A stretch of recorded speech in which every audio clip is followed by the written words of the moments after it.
balcony. To the balcony. I got the balcony. Left side is clear. Lock, peek around that corner, see what you see. Got a couple windows, watch above you. You have a door here, locked. Remove it.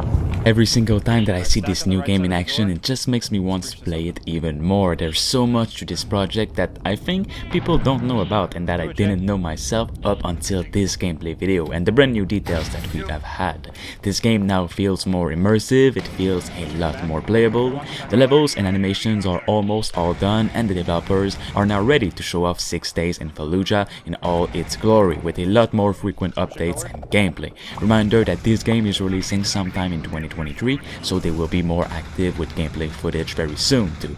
Now let's get into those details right away. As you can see, 6 Days in Fallujah will also include co-op multiplayer, which is the very first time that we're all seeing it in action through this gameplay. You can communicate with your squad through proximity voice chat, and as we'll see in the end, if you don't communicate enough or if you just want to go all in as Rambo, well, it won't work at all and you will die in an instant. Also, if you go too far from your squad, they will not hear you anymore and you won't hear them. Big reminder that this game is not an action shooter at its core, but an horror game.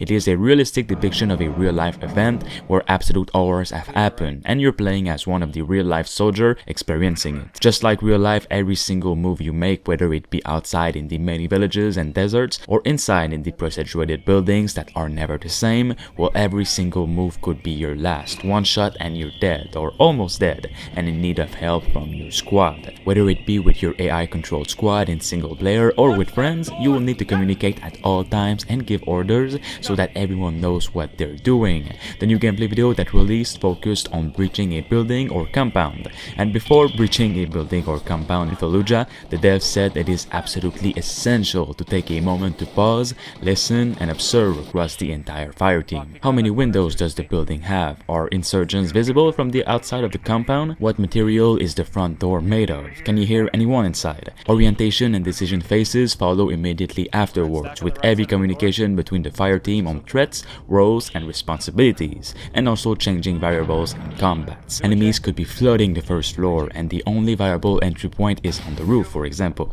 Perhaps mortars are raining down on the rooftops. What about the back door? Are there any alternate routes available? All these questions and opportunities is what will make 6 Days in Fallujah a different FPS game than others, because everything has to be thought of before, and there's so many great opportunities. As a unit, fire teams should execute breaches with violence and speed to achieve momentum, says the developers. Overwhelm your target with firepower and force and hold every piece of covered ground. And communication certainly doesn't stop once inside. Immediately call out open doors and windows and cover them with your weapon. Once you've achieved your foothold, ensure momentum by moving quickly to the next breach. In 6 Days, you can hear when a PKM is bunkered down in a house across the street. You can also hear when an enemy reloads his AK-47 in the room next door, and when someone knocks over a chair deep into the house that you're clearing.